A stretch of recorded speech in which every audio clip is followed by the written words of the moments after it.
Hello and welcome to FACT's webinar called How to Earn $30,000 Profit per Acre with a Regenerative Farm. Our presenter today is Jeff Siewicki from Vital Mission Farm in South Carolina. I am Larissa McKenna, FACT's Humane Farming Program Director, and I'll be moderating the session. So thank you all for joining us for our first webinar of the fall 2022 webinar season. Before we dive into our presentation, let me just take a minute or two to do a few quick introductions. Food Animal Concerns Trust or FACTS. We are a national nonprofit organization. We're headquartered in Illinois, but we do work across the country. And we work to ensure that all food producing animals are raised in a healthy and humane manner. And we accomplish this by supporting humane farmers such as yourselves, promoting policies that make food from animals safe and healthy to eat, and helping consumers make informed food choices. My colleague Samantha and I run FACT's Humane Farming Program, which works directly with livestock and poultry farmers all across the country. We offer grants, scholarships, training courses, mentorship, and of course, webinars on many fascinating topics such as this one. I do want to do a quick plug that we are in the process of putting together a pastured poultry directory this fall. So if you do raise pastured turkeys and you'd like your farm to be included in the directory, you can submit your information online by this Sunday, September 25th. And I will paste a link to our intake form in the chats in just a moment. So please visit our website at foodanimalconcerns.org to learn more about all of our other farmer services. This time, I am super pleased to introduce our special presenter, Jeff Siewicki. Jeff is a farmer and a farming coach at Vital Mission Farm in South Carolina. He started the farm in 2017 to grow food that is healthy for people, animals, land, and the environment. His mission is to innovate and develop new agricultural techniques that act as a solution to climate change while supporting farmer stability. Through a lot of hard work, trial and error, he figured out the key elements to being a successful financially, mentally, and environmentally while farming on a small acreage. In addition to raising pastured poultry and perennial crops, Jeff teaches other farmers how to start and scale up successful regenerative farms so that they too can become profitable doing what they love. He's passionate about regenerative agriculture and believes that small regenerative farms are the key to improving human health, farmer success, and environmental sustainability. So we are super lucky to have him with us today, and I'm really looking forward to this presentation. And without further ado, Jeff, I'm going to turn the floor over to you so that you may get started. Take it away. All right, thank you so much, Larissa. I appreciate it. Just get my screen set up here. All right. Yeah, thank you so much for having me. I have been a follower of FACTS for quite some time. Before I started farming, I've learned a lot from you guys and from your webinars. And so it's an honor to be on this side of it for a change. But happy to share some of the things that I've learned with others so they can help you as well.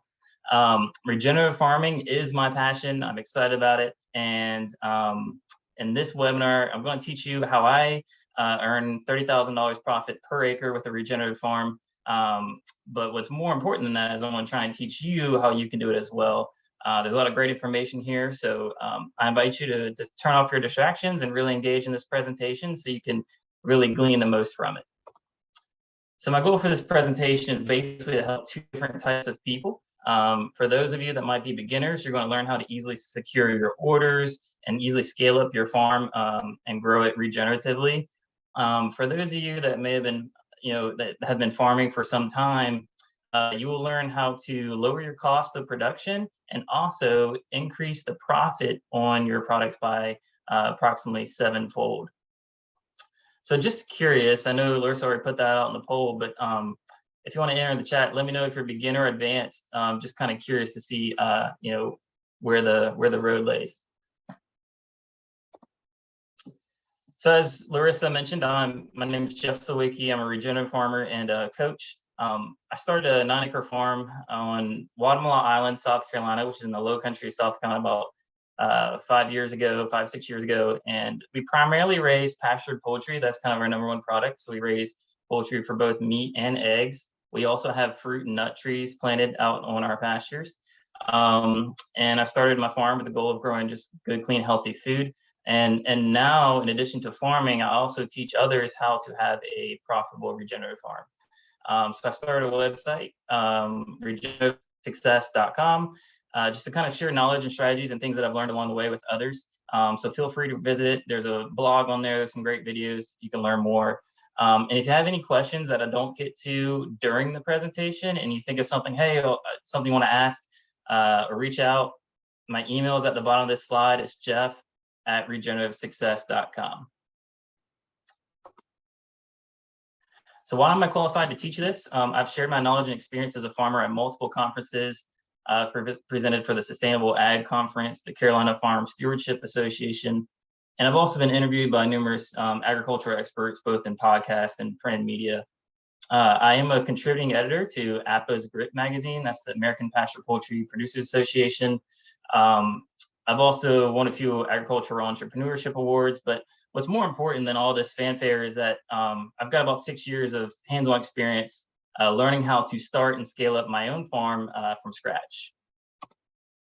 So here's the problem, and this, I'm curious, I'm gonna poll you guys and see what your guys' thoughts are on this. How much revenue do you think the average small farm in the United States grosses per year? If you have any guesses, go ahead, put those in the chat. I love to see what your thoughts are. Let's see if I can get a gander on that. But how much revenue, just anywhere, throw out a guess, $1,000 per year, the average US farm, $1 million, what do you think? So we got 1,000, 20, 50, okay, all on the board. So this is from the US Department of Agriculture. These are their statistics they did. And they found that half of all US farms gross less than $20,000, gross less than $10,000. 90% of them gross less than $350,000 a year. So that means over half of all your farms in the United States have an off-farm income. The farm is not supporting them. Not very many of us can live off of $10,000 per year. So, that's troubling to me. I want to see other farms be successful and help others to. My goal is now, to help change this and help farmers out. So just to give you my quick backstory, years ago, in the beginning, I really didn't know how to get customers, how to get sales, really how to grow the farm at all. It was all new to me.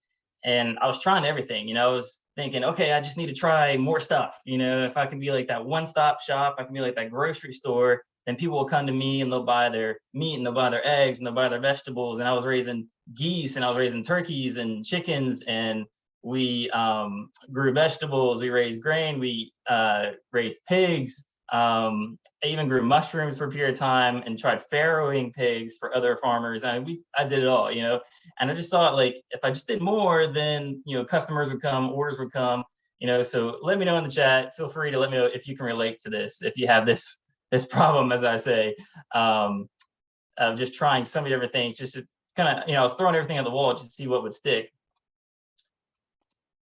And the worst part about it is I really was just running around full time. I was working off the farm at the time, full time. And then I was also running around the farm, just trying to do everything, trying to put out fires. I never had time for my wife or my 2 kids. It was just me doing the farm, and it was just really tough. And then I started to, post things on social media. I spent a ton of money on a website, redesigned it, did this SEO, and I was just trying to get, anything I could do to make this farm successful, because I really wanted to quit my job and just farm full time. But the problem was I would post all these beautiful pictures on my social media, and I would get tons of likes and comments. People like, oh, I love what you're doing. It looks beautiful. It looks great, blah, blah, blah. But I get very few orders. So let me know if you can relate to that. All these people would say how great it was, but very few people would actually pull their wallets out and then buy my stuff. On top of that, I was also, because I was doing so many different things, I was doing pigs and I was doing vegetables, and I was doing mushrooms and I was raising poultry, that I was trying so many different things. I was just spending money like crazy. And I ran up about $80,000 on my credit card. And that was pretty painful, especially when I had to tell my wife how much money was on there. And I was trying so many things and nothing was really working. I was just, my finances, my time, and my energy were just divided too thinly, spread too thinly over so many different enterprises. So finally I decided to say, let me just focus on one thing. I'll focus on pastured poultry. And if I can get this thing to work, then I can, maybe look at other enterprises in the future. So I was like, let's just focus on this pastured poultry. Let's get rid of the website and the social media, and let's go after some local chefs, and I'll see what happens. And it worked very well. We had some local chefs that are interested. And after several years, fast forward to today, we've worked with over 50 chef and restaurant partners. Here's some photos of some of our pastured poultry, meat and eggs that have been used in local dishes. So on top of reaching out to chefs and restaurants and getting into the wholesale market, we also started doing direct-to-consumer sales. And so we started doing a farmer's market, and that went really well. Initially, it was kind of slow, and I'll tell you that later, but we eventually cracked the code about farmers markets and learned how to increase our profit margin by about 700%. So fast forward to today, we're doing about $200,000 annually on just 7 acres of land raising pastured poultry. So during the course of this webinar, I'm going to give you the kind of 3 secrets or 3 elements to success that I believe have helped me have a profitable farm. So secret number 1 is how to net $30,000 profit per acre with a regenerative farm. Secret number 2 is more sales orders than you can handle without using social media or email. And secret number 3 is how to increase your farm profit by 700%. Are you guys excited to hear these secrets? Let me know in the chat which one you're most excited about. Secret 1, enter 1 for secret 1, enter 2 for secret number 2, or 3 for secret number 3. Let me see what people are saying. I got 1, 2, 3. Okay, a little bit of everything. Okay, someone says all. Okay, great. All right, so we'll get into it. So first of all, let's talk about how to net $30,000 profit per acre. So I have a regenerative farm, and there's no clear defined definition of a regenerative farm. You'll kind of see different definitions depending on where you look. But I kind of define it my own way as, or one element of it is just trying to reduce our inputs, reduce our costs and reduce our inputs. And so to start and have a profitable farm, the first thing you gotta do is you gotta make it very lean, right? So some of the benefits of having a regenerative farm are that not only does it, improve the fertility of the soil, improve the water holding capacity, improve your soil, it helps sequester carbon, but it also saves you money. If I can reduce how much inputs I'm putting in, I'm saving money and I'm helping the environment at the same time. So that's a win-win in my book. In business, you'll find that saving $1 is greater than earning $1, okay? Saving $1 is greater than making $1 because when you save that $1, you're not only saving $1, but there's also inflation. So for example, if I had to borrow some money to get something established, right, I'm gonna be charged interest on that $1. There's taxes, there's fee, there's inflation. So that $1 value goes up. So if I can save money, it's far better than making money. So start there, saving money. So the 3 kind of determinants that I define regenerative agriculture is, first, we have to minimize inputs. And so this allows me to be more self-reliant, helps me reduce my carbon footprint, helps me save money. An example of minimizing our inputs would be raising poultry on pasture. This helps us reduce our feed cost by about 20 to 30%, reducing how much feed we have to buy in. The second principle of regenerative agriculture, the way I define it in my mind, is not to have waste or very minimal waste. So similar to like the American Indians of the Midwest that lived off the bison herd and used every piece of the animal, including the hide and bones, we also try to use everything that comes from our poultry or our livestock. So we utilize the manure as a soil amendment and help improve the fertility of the soil when we move our birds. We use the bones and to make broth and different things like that. The third principle of regenerative agriculture that I like to follow is to integrate and diversify. So studies have shown that the more diversity you have in an ecosystem, the healthier it is, the more stable it is. So oftentimes we'll raise multiple species of different animals together in the same paddock, or we'll do a follow system. We also have about 15 different species of fruit and nut trees planted out in our pastures that provide food, they provide shade, they provide shelter and habitat for wildlife and for our livestock. So that's just a great example of how to diversify. So let's take a look at each one of these principles in a little bit more detail. So in order to minimize inputs on the farm, we first need to identify what those inputs are, right? So in other words, what are the supplies, the materials, and the costs that you have to put in the farm in order to get something out? So if you raise livestock, the first input is feed. Feed makes up not only about 25% of my production cost, but it also accounts for about 80% of our carbon footprint. So if I can reduce my feed, it reduces the money out of my own pocket and my carbon footprint, which is great. If you're doing something like a grass-fed operation, you're raising cattle, you may get away with little or less feed, but poultry in this circumstance can be challenging. So, we do really reduce their feed consumption by a significant amount by putting them on pasture, but there are some backyard farmers out there that can reduce feed consumption of poultry by 70 to 90%, barely give them any feed at all. So how can we do that? How can we do this on a larger scale? And one thing that we do on the farm is we will seed our pastures out with small grain crops. So in this photo, you'll see millet that we've seeded on the left. And with proper planting, you can grow 2 to 4 tons of feed per acre, which is close enough to provide 90% of the diet of the poultry. If you get that timing right, we just move our birds onto the pasture. When the seed goes to maturity, we let the birds graze it right off the stalk. And so we don't have to, have a tractor harvest it. We don't have to dry it. We don't have to store it, have it milled or grinded and then transported and repackaged. So we save a ton of money, a huge amount on our carbon footprint. We can let the birds graze it right off the stalk. The challenge comes with that timing. So trying to get the birds timed when the maturation of the seed and moving them on that pasture, on that grain at the right time is a little tricky, but I believe this is still experimental for us, but I believe it has a huge potential for all kinds of livestock. So I talked a little about no waste. So we utilize the manure. We use a manure to help fertilize our pastures. You can see on the photo on the left, that's my son Finley. He's 4 years old and the grass is almost up to his head. So the grass loves all that nitrogen-rich manure.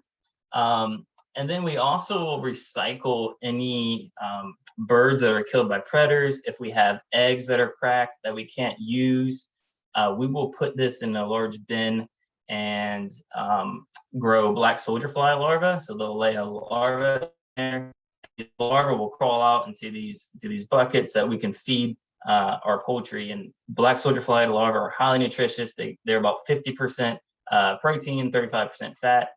And this is great because not only does it help us recycle a waste stream, food or waste product that otherwise would have wound up in the landfill and turned into methane, but we can also feed our birds with it. So I think this also has great potential, and there's a lot of companies that are doing a lot of research in the black soldier fly realm. The third principle of regenerative agriculture that we do is integrating the livestock and diversifying. So oftentimes we'll graze, ruminants along with poultry, or have multiple species of poultry in the same paddock. We've had ducks, geese, and turkeys all in the same paddock, and they got along just fine. And then we've also integrated plants and livestock together and found that there's exceptional complementary effects in a silvopasture type system with that. So we put these, and you can see in this photo, we put these small wire cages around the trees to protect them from the livestock. So the birds can come in, they can graze right up to the tree. There are lawnmowers, our pest control, and our fertilizer program all in one. We don't have to buy gas for them, so that is really nice. And then in turn, the trees provide shade. They provide drop fruit. They provide protection from predators. They soak up excess water in the field and prevent flooding. They're sequestering carbon. So even if we never get a piece of fruit, the trees are extremely valuable in the pasture. So I'm not going to talk too much about silvopasture because you guys have some great experts on here that have done presentations on it. But I just want to mention that silvopasture has been proven to be the most productive agricultural system, both in terms of carbon sequestration, food production, and economic value. And basically, silvopasture, for those of you who aren't familiar, is just widely spaced trees out in a pasture. So you're growing forages, you're getting sunlight to the ground where your forages can grow, you're planting trees, and you're also integrating livestock on the same land space. So on a single acre of land, I can grow 2,000 pounds of poultry, I can grow a couple tons of forage, and I can grow a bunch of fruit and nuts. So that's one way you can maximize your value on small acreage. For me personally, we haven't yet reaped a harvest that we could sell from our fruit and nut trees because they're still very young, but in a few years, hopefully we'll get there. As I mentioned before, pasture poultry is the primary product that we produce in my farm for both meat and eggs. We use an electric netting system to move them. We don't use chicken tractors. So we can keep them all in one large flock. We can move that flock every other day. It's very efficient. It doesn't take a lot of time. And the great thing about the electric netting is we can adjust the size of the paddock depending on how many birds we have or how old they are. So why did I choose pasture poultry instead of something like, ruminants? Let's compare beef cattle to raising poultry real quick. So you can raise approximately 1 grass-fed cow per acre, right? And after processing, you get about 800 pounds of sellable meat, okay? It'll take you about 1.5 years to make that beef cattle to harvest weight. In contrast, I can raise about 400 to 500 meat birds per acre, yielding me 2,000 pounds of sellable meat. And the best part about it is from hatch to harvest is only 8-week cycle. So it's a really quick turnaround. So that's extremely efficient from a production standpoint. In fact, it's 15,000% more efficient to raise poultry in terms of production. In addition, we all know that land is getting more scarce, more expensive. So in order to produce protein very efficiently on small acreage, I feel that poultry is the way to go. Comparing poultry to vegetables, you can make a decent amount of money raising vegetables on just an acre of land up to $100,000. But keep in mind, this takes a lot of time. It's 80 to 120 hours of labor per week, which means you have to hire at least 1, maybe 2 employees to help you. That, of course, cuts into your profit. You're working long hours. There's a lot of inputs with vegetables. So you have the seed, you have compost, you have mulch. Poultry, besides the chick, the only other input really is feed, which we talked about briefly how we could reduce that feed consumption. In addition, vegetables can be very high risk. So I had a friend of mine we had a late frost this past year. They just planted out about 3 acres of vegetables and it wiped everything out. They lost the whole 3 acres. And it felt terrible for them, but these kinds of things happen. If you have deer or the weather's bad or aphids or beetles or not enough rainfall, whatever it is, you can lose your whole crop. So it's very high risk growing vegetables, crops. Whereas poultry, there is some risk there. We have had a decent number of birds lost to predators, but I'd say the risk is much lower. We've had 0 disease on our farm. You hear about these, birds flu going around and all this diseases and stuff. We've had 0 on our farm. I think that's because they're all outside 24/7, getting fresh air, sunshine, which of course kills pathogens and it really helps. So I like to call this the magic moment. So here I'm going to show you how you can make $30,000 per acre with pasture poultry so you can quit your job and farm full time.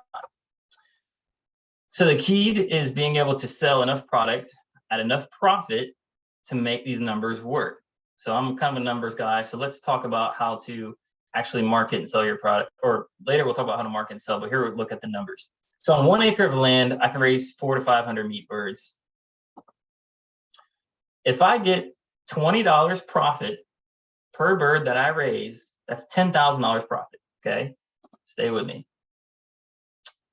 Now, that $10,000 profit is 1 cycle of birds, which we talked about in only 8 weeks from hatch to harvest. But if I do multiple cycles of birds on that same acre of land, let's say I do 3, okay, with rest in between, now I can produce 1,500 birds per acre per year, okay? Follow me? That's 3 cycles of 500 birds per acre per year. That yields me $30,000 profit per acre per year, okay? And this is just raising poultry, doing nothing else, okay? The bonus is if I grew some tree crops, got some fruit, some nuts, if I had some, maybe I had some grass-fed beef or some sheep in there as well, or some pigs, I might be able to get $40,000 or $50,000 per acre. Now, the key to all this is some of you that have raised poultry before, you might be looking at this saying, there ain't no way you get $20 per bird profit after all your expenses.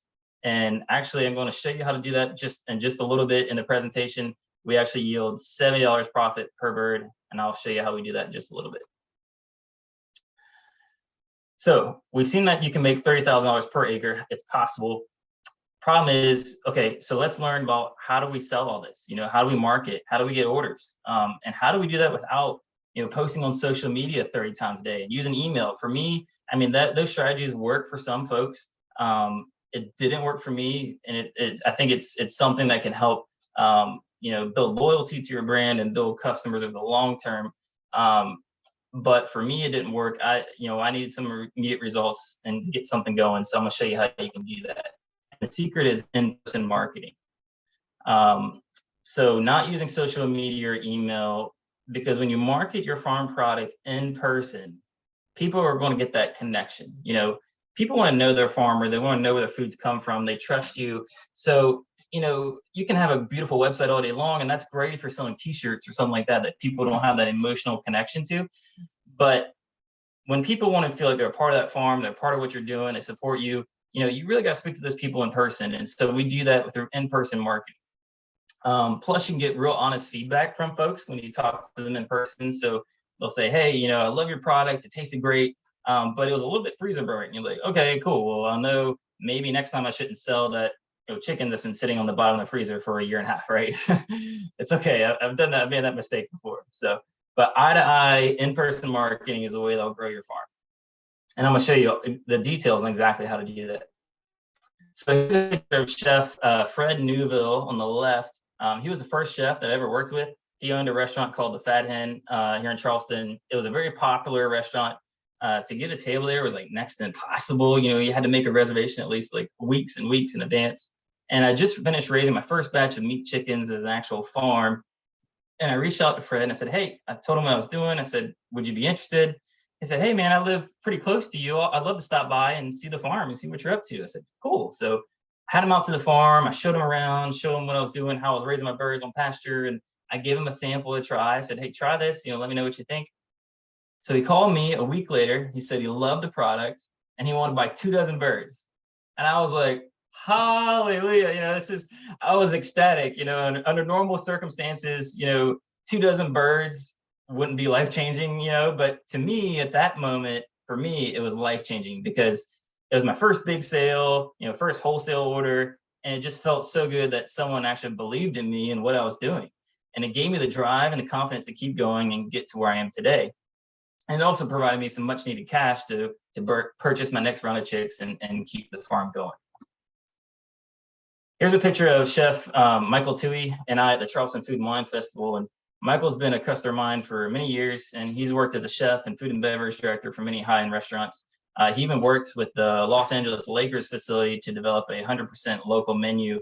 And so the ability to work with chefs like Michael has really helped me grow this farm. In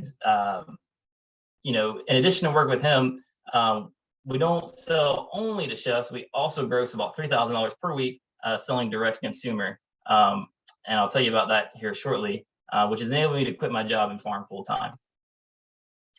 Show me the proof. So here's the proof. Okay, let's get into some numbers. So here's a snapshot of my square sales from 2021. I want you to take a look at the lines in blue. So that's 2021. In March of 2021, going from March to May, so in a 2-month time frame, we had a 128% increase in sales. And that was by adding a second farmers market and adding value to our products. So we double sales in 60 days utilizing direct-to-consumer marketing.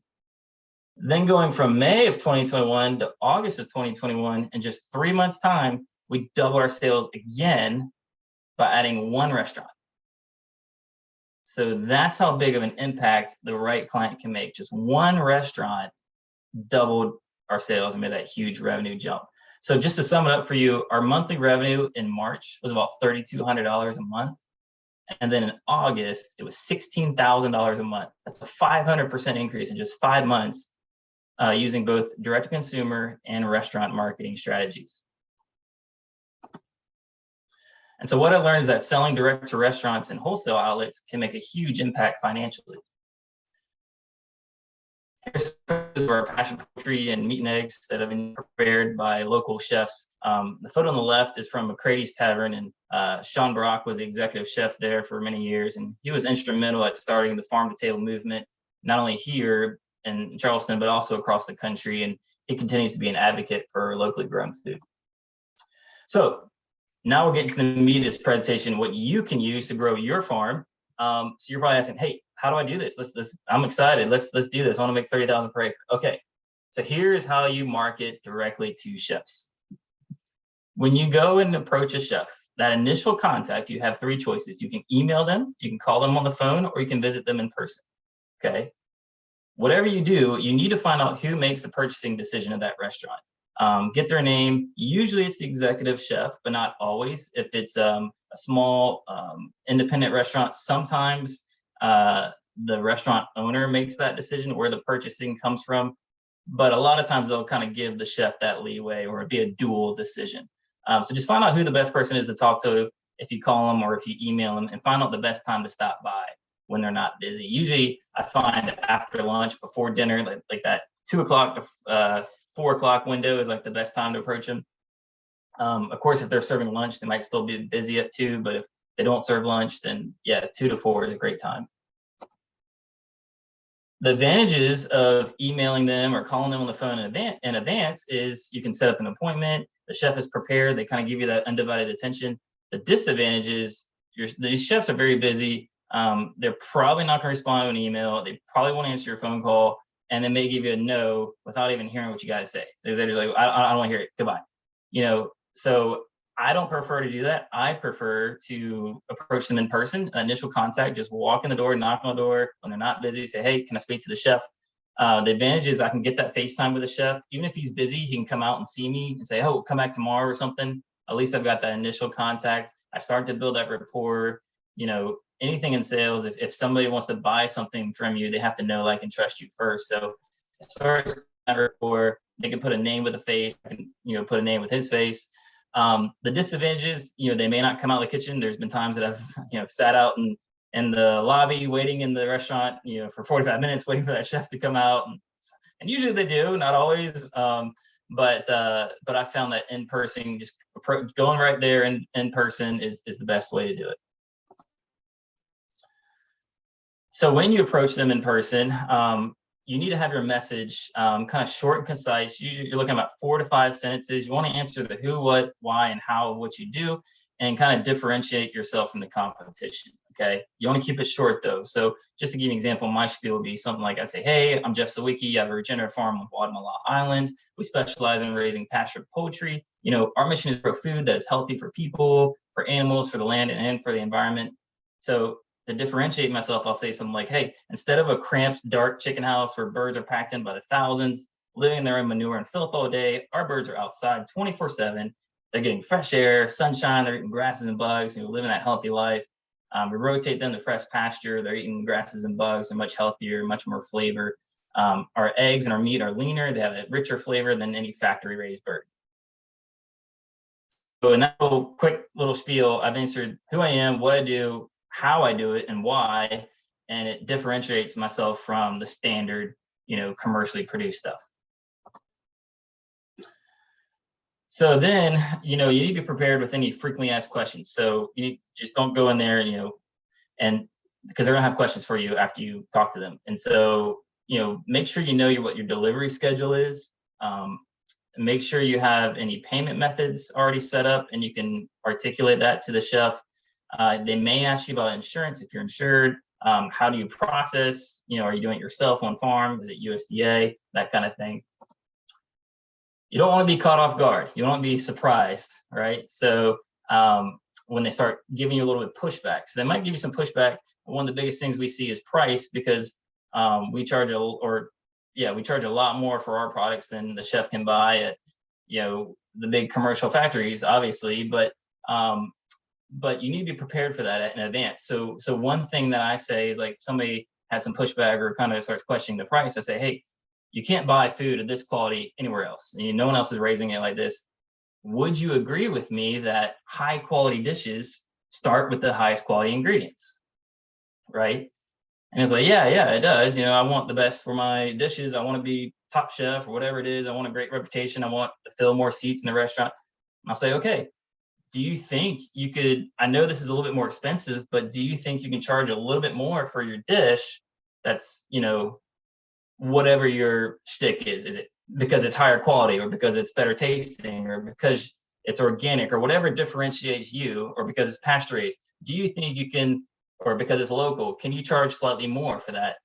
And usually they'll say, yeah, I probably can. And a lot of times they'll put, you tell them, hey, you can put the farm name, where it's raised, and they like that too, and customers like that. So after you speak to them and after you answer their questions, a lot of times chefs might have, you answer any questions they have, and then you want to wrap it up. You want to keep it short because they're busy. They have stuff to get back to. So I like to have a closing statement, something, and I like to say something like, "I'm not requiring a contract or anything. I'm in the area every Friday. Here's a sample. I'd love for you to try it. I'd love to get your professional opinion. What is the best way to contact you?" Okay. So I give them a sample. I get their information, name, email, phone number, preferably. I give them a sample of my product for them to try for free. And I give them my card in case they want to contact me. And that's it. And then I get the heck out of there. Don't stick around. Just leave, right? Don't want to dawdle. Don't want to waste any more of his time. This whole thing should take no more than like 10 minutes tops. So after that, follow up. This is where kind of the rubber meets the road, is in your follow up. You have to follow up. So I will send a very short follow up email within 24 to 48 hours. And I will tell them, hey, I want your professional opinion of that sample I gave you. And I really do. I value that professional opinion. They are chefs. They know food. So they can tell you, hey, this is exceptional, or it wasn't that great, or whatever. I want to hear that, get that feedback, so I know how I can improve my product. So, and also shows that you value their expertise. So I sent them a very short email, kind of the same thing I said to them. You don't want to make it super long, because I'm not going to read that whole email. Just a brief summary, and send that follow-up within 24 to 48 hours. If they don't respond, no response is not the same thing as a no. You have to keep following up.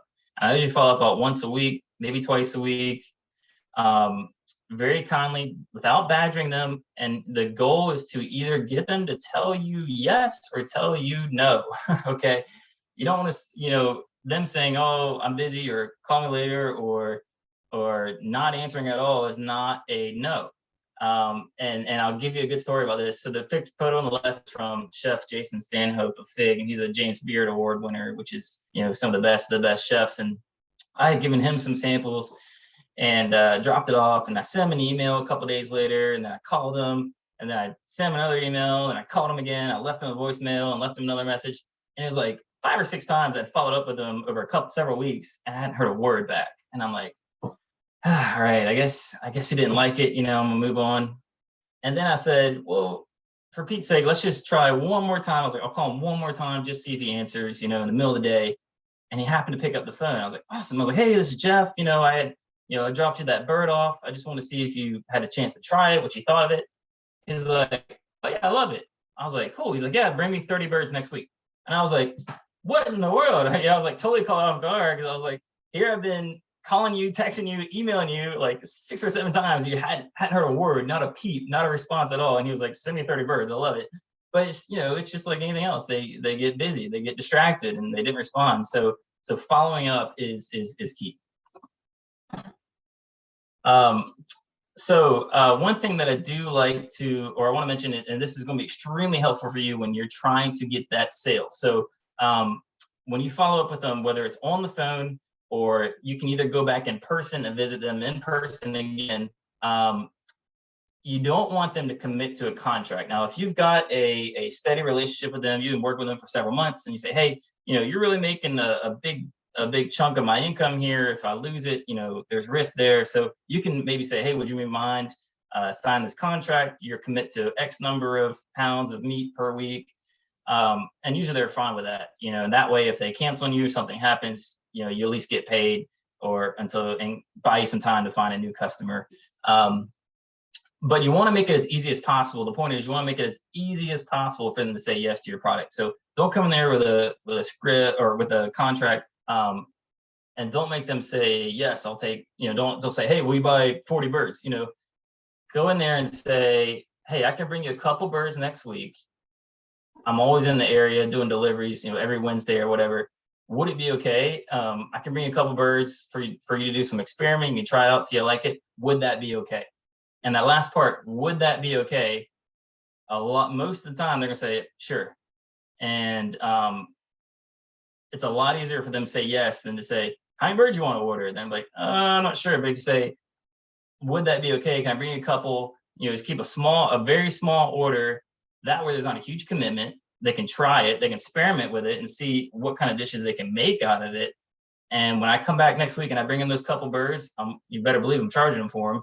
That's already started the sales process. He's paid me, and if all goes well and he likes it, then we can build from there.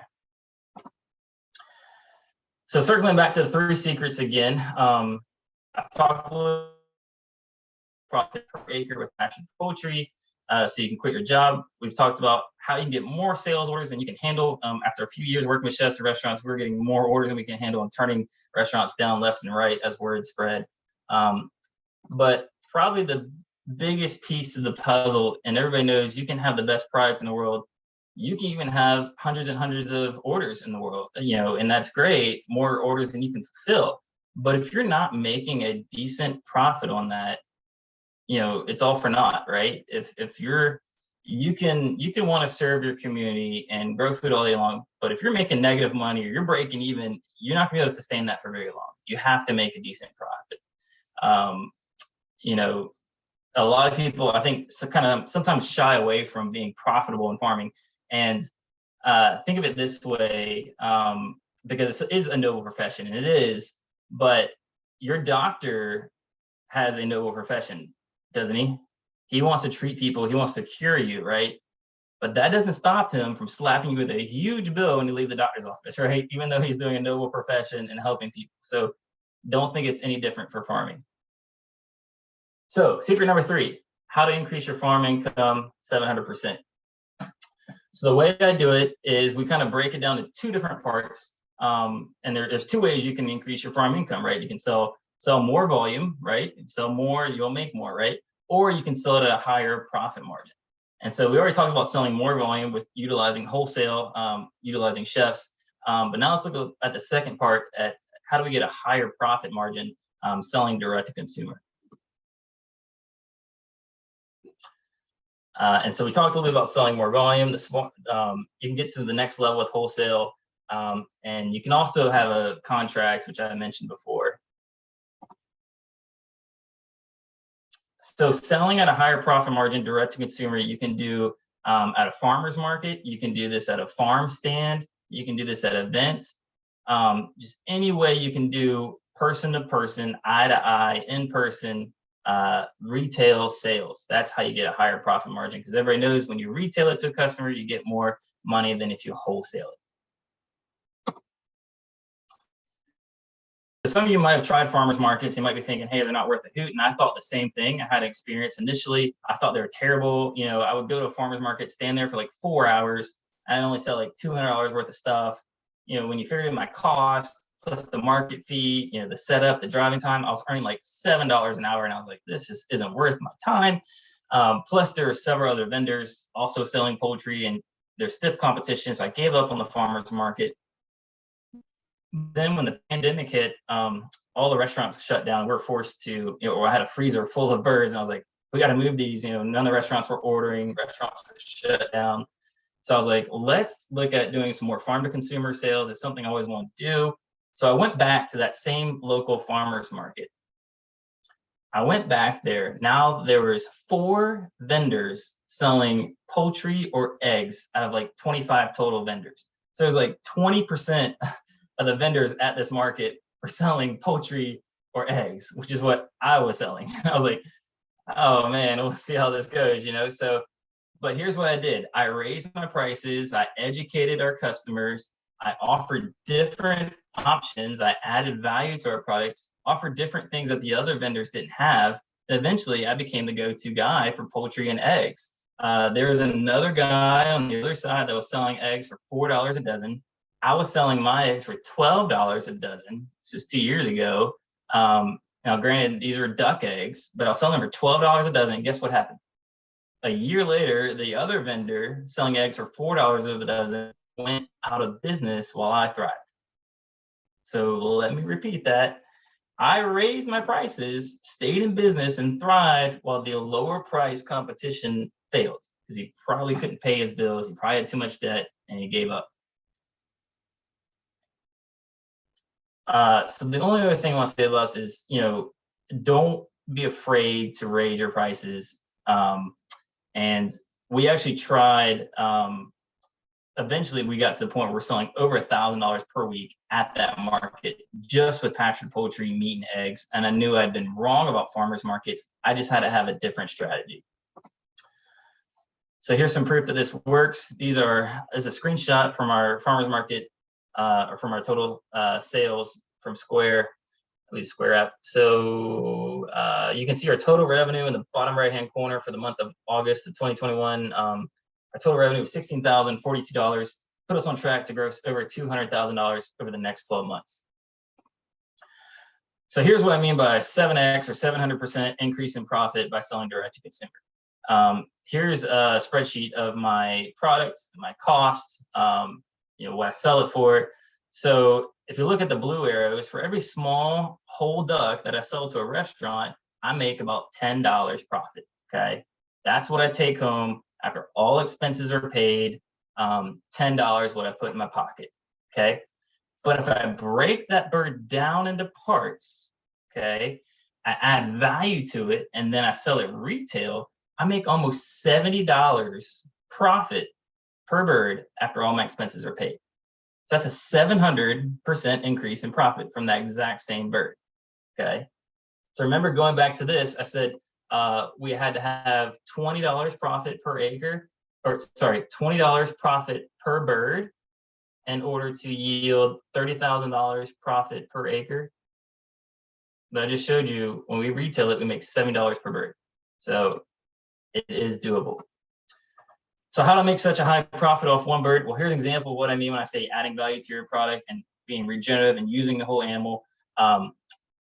We use some of the parts on the bird that would otherwise be waste. So the feet, the bones, these things that you would normally throw away or discard, not even keep, we can use to make products that we can sell for a higher value. And since these are parts that are otherwise would have been waste, would have been thrown away, whatever I make utilizing these parts is just pure profit. It's just icing on the cake, right? So I can use the feet, the bones, and make a bone broth, which you see on the left-hand side. We sell bone broth to folks, and that's just one of the products that we offer. So with this strategy, I learned how to increase my net profit by 700%, and I wouldn't be able to hire help or quit my job without doing that. So I get this a lot. Some folks say, hey, Jeff, that's great for you where you live. I live way out in the middle of nowhere. I'm in the middle of Kansas, cornfields, whatever it is. There's very few restaurants where I live. There's very few markets that are worth a damn. Will this work here? And my answer to that is, let me tell you what happened to me, okay? There was a time during the pandemic, restaurants shut down, I had a lot of inventory moves. We did the market here, we did very well.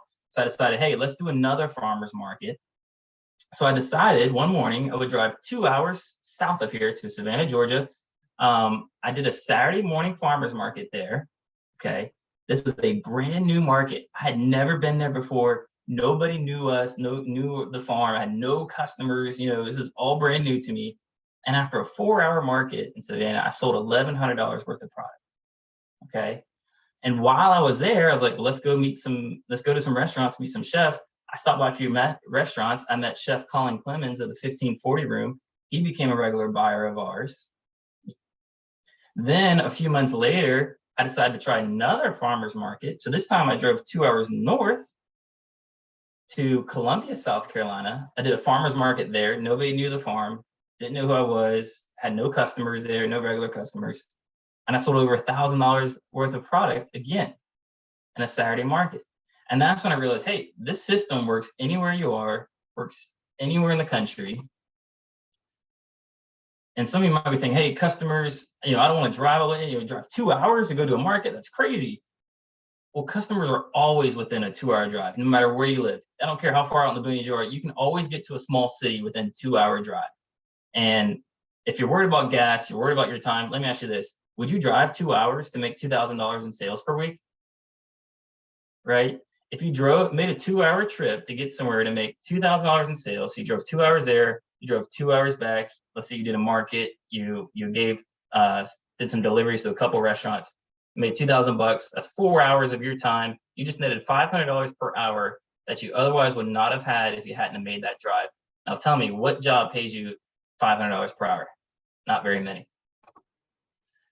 So let me ask you a question. If you think you like what you've seen here so far, guys, Do you think if you followed, secret number one, you learned how to net $30,000 per acre with a regenerative farm. You learned how to secure more sales orders than you can handle without using social media and email by marketing in person, wholesale and direct consumer. And you learned how to increase your farm income by 700%. Do you think you can be successful with this? Let me know in the chat. Yeah, I think so too. If you'd like to learn more, here's a website that you can go to. I'm going to give you a free resource, and this is a free ebook that I offer. It's called How to Dominate the Farmers Market. It's just a free little ebook. You can go to this website. It's go.regenerativesuccess.com/market. Just go to the link on that slide, just enter your email, and it'll email you my free ebook and give you the best tips and strategies to really dominate the farmers market and really learn how to take your farm to the next level. So again, that website is go.regenerativesuccess.com/market. Finally, if you have any questions for me after this session, I will stick around and answer any questions you guys have. So go ahead and pop those in the chat. My email is jeff@regenerativesuccess.com. And the last thing I'll say is thank you guys for all that you do. You farmers are true heroes. It takes a lot of hard work and dedication to go grow good, clean food and do what you do. So thank you for everything. Thank you, Jeff. All right. Let me pull up my screen. I know that folks are, there's a ton of questions that have come in the Q&A. Let me just share for a sec. Oops. Get this going. Okay. And we will be getting to those. Sorry, a lot of slides going on. Thank you for such a great presentation, Jeff. I know that it actually, it answered a lot of questions and it brought up a lot of questions, and folks are, I think there are some details that people are curious about. So we'll get to those in just a sec. And Samantha can start to perhaps curate some of those. There's some that are over. There are some questions that a lot of people asked, similar questions. So hopefully we'll be able to answer a bunch. I do want to be respectful of everyone's time. So we'll probably take the next 10 minutes or so to answer as many questions as we can. But while we're doing that, I'm also going to pull up a couple of polls just to tell us more about your experience during this webinar. I know it's not quite over yet, but so that you have enough time to answer them before folks jump off.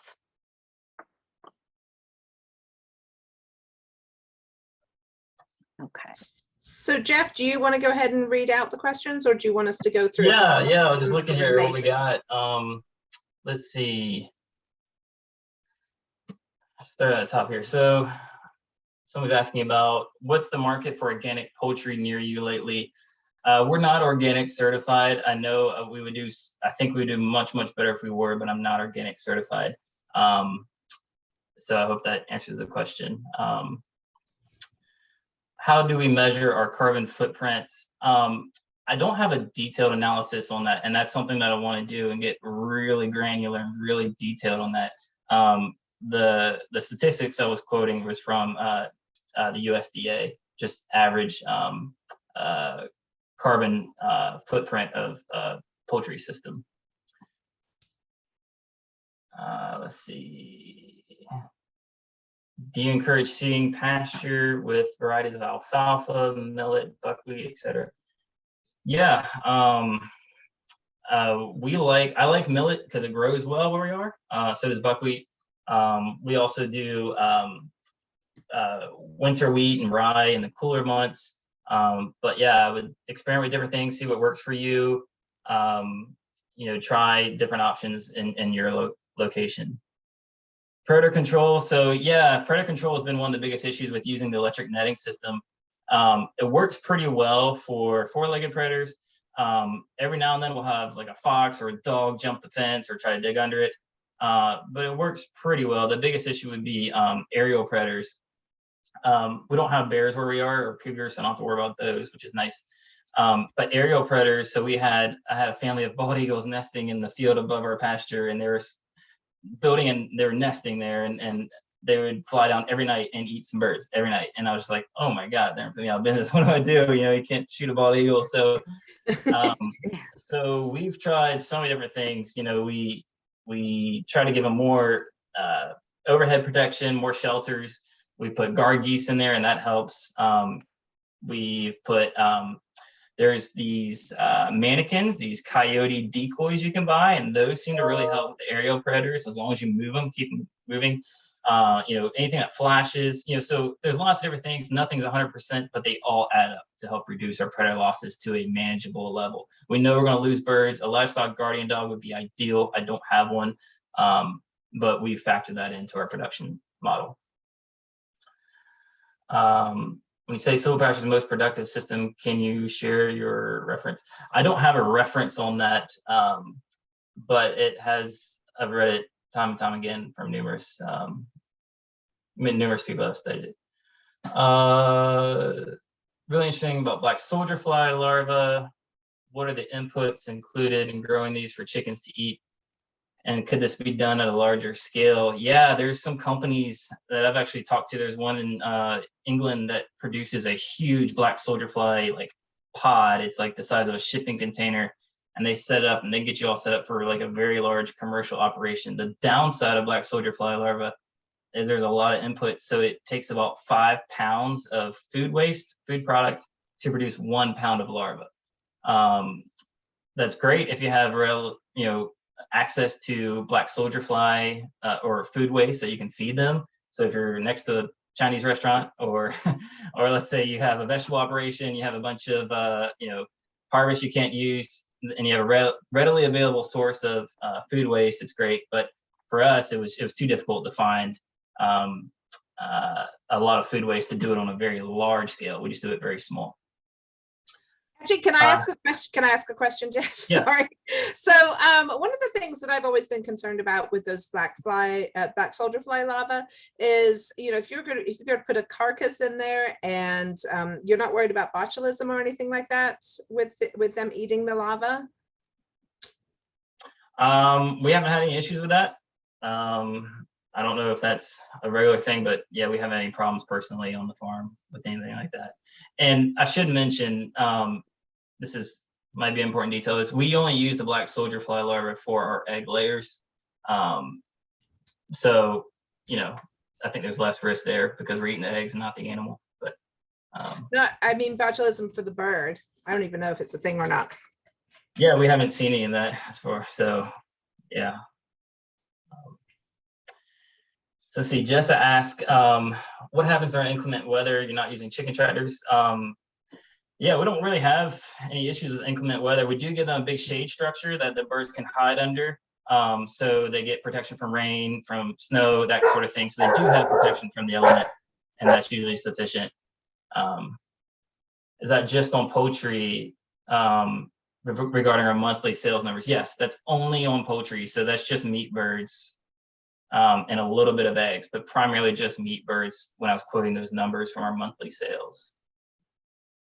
Rachel asked, how much do chefs really care about your farm? That's a good question. If I showed them a nice picture with happy animals, would that be important?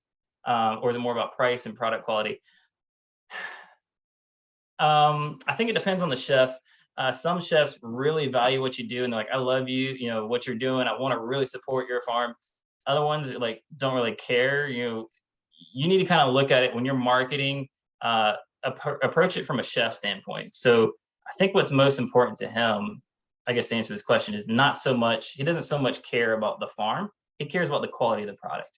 So if you can show him how your product is superior, it has a better flavor, it has a nice yellow fat, it's locally raised, all those kinds of things, those are good little points that he can put on his menu, or he can advertise to his customers, or helps boost his status as a chef.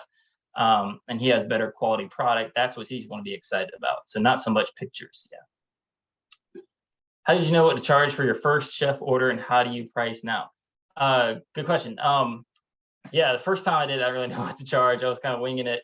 But since then, I've developed a formula, and so I don't charge anything less than 30% profit margins when I wholesale. The minimum I'll do, so if you're wholesaling a product, no less than a 30% profit margin on that. If you're doing less than that, I find it's just an uphill battle. When it comes to retail, we'll charge anywhere from 50 to we'll have anywhere from a 50 to 80% profit margin when we retail the product. But definitely no more, I wouldn't do any less than 30% in your wholesale. So look at your cost. Don't look at what, so that's an important point. Don't look at what other people are charging. Don't look at what the commodity is priced at. Your product is different. Do not price your products that way. Price your products what makes sense to you, okay? Because if you don't, you're not going to stick around. You're not going to be in business. So don't look at what the guy across the street's charging for his poultry, his eggs.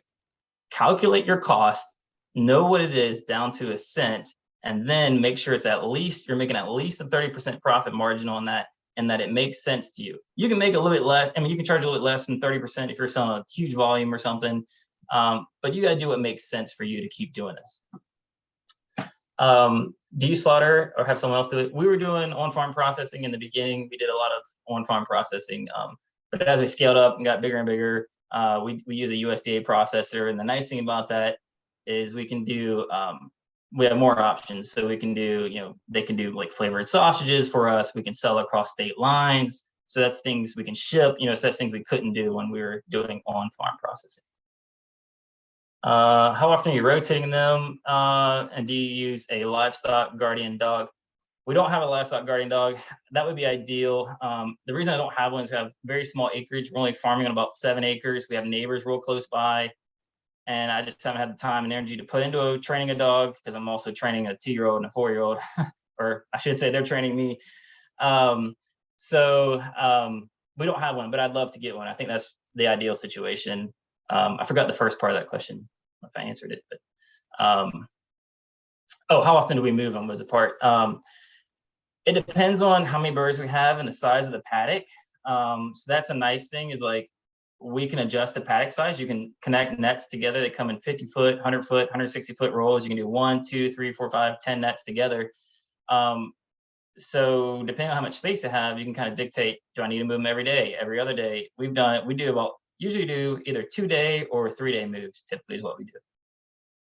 How are you doing, Jeff? I just want to check in with you. There's a bunch about the next 3 or 4 are pretty similar. And then there's a couple other ones that are grouped together towards the end as well, but maybe we'll take another about samples. Yeah.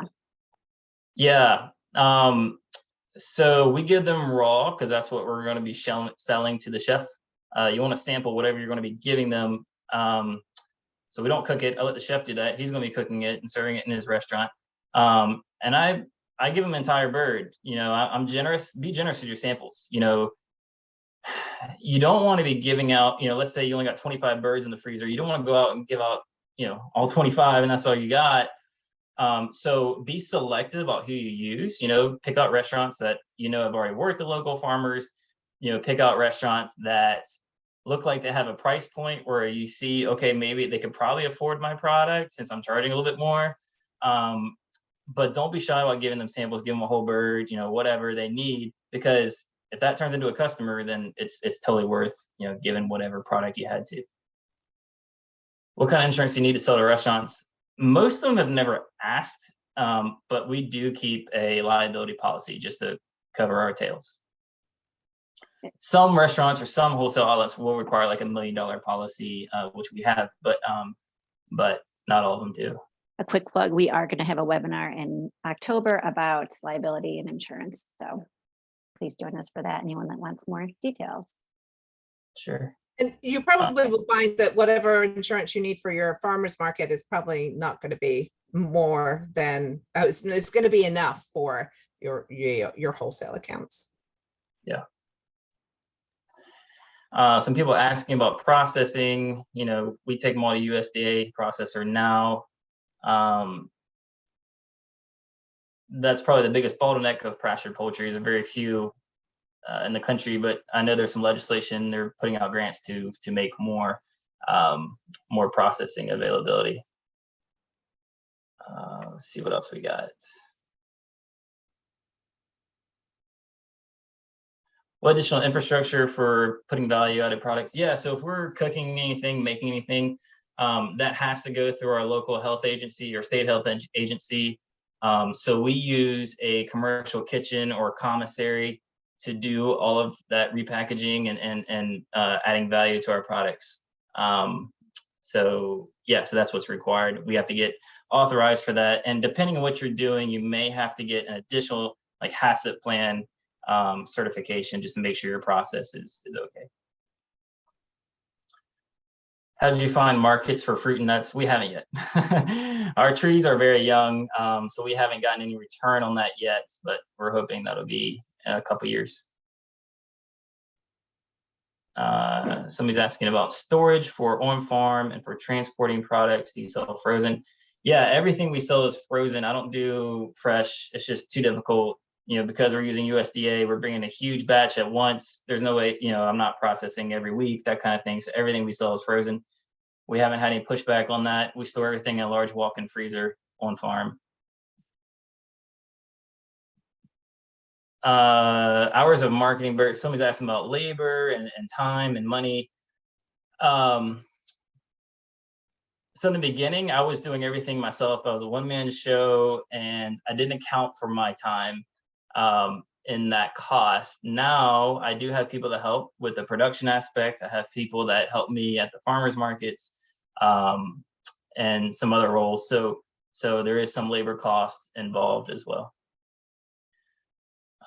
Somebody's asking about the best way to defeather waterfowl. I found to be a nightmare. Yeah. There's some people that have really got it down. Yeah,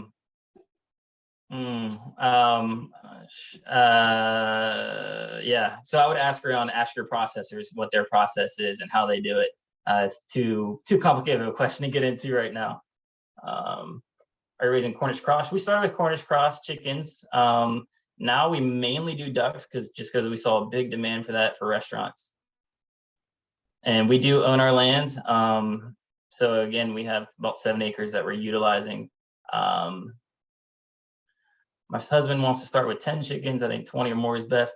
Yeah, when it comes to what you can start with what's comfortable and what you can afford. I would recommend starting with 50 or more. That's just me because, you know, I'm looking at it from a time standpoint. So it's going to cost you more to raise that. You could have some production issues, but I'm looking at it from a time standpoint. When I go out, I have to put on my shoes. I have to go outside. I have to feed those birds. I have to change their water. I have to move the shelter and I have to go back inside, shower, take off my boots again. So that whole time frame doesn't change if I'm feeding 1 chicken or 100 chickens. It's about the same exact amount of time. The only difference is I carry an extra bucket of feed for the 100 chickens. So when you're looking at scaling up, it's very minimal to scale up, whether you're going from 50 to 100 or 500 birds as far as time in the production cycle. How would you go about scaling your business to 50 acres? Oh, wow. Yeah, I mean, you could do a lot more with 50 acres because the reason I really like poultry is because we are constricted on small acreage and we can produce a lot of product on small acreage with poultry. If I had 50 acres, yeah, I would do a lot more agroforestry. I do a lot more ruminants, you know, sheep, cattle, etc. So yeah, utilizing ruminants to eat the grass, eat weeds, you know, graze other paddocks. They're also great for using sheep or goats in wooded areas and grazing, you know, ditch lines and things like that. So it's a great way to utilize them as well. Penny says waterfowl processing, the processor won't touch waterfowl. Yeah, there's several that won't touch it and there's several that don't do it well. We have left several processors that weren't doing waterfowl well. In fact, I used to drive 12 hours from Charleston to a place in Kentucky to get our ducks processed because I couldn't find, that was the closest processor I could find that did a decent job. So yeah, test the processor. If you're doing waterfowl, they're a much more difficult process than chickens when it comes to processing. So yeah, give them a small batch first, see how they do with it. Jeff, that was amazing. You got through all those questions. No, that's phenomenal. Awesome work. I really appreciate it. I know. And I'm just going to take the last minute or so just to give a couple housekeeping items before we sign off, because we are just a little bit over time, but I think it was a lot of really, really important information. So a recording of the webinar and the slides will be available. I'm going to be emailing those out in the morning to everyone. They'll also be posted on our website and YouTube channel. we do want to plug some of the other webinars we have coming up this fall, including one next week about search engine optimization for farm websites, for those of you that do want to sell more digitally or engage that way. And I will be sure to send out links to all of the webinars and my follow-up. And a reminder that if you do want to join our Turkey directory to do that as well, I'll make sure to put a link in.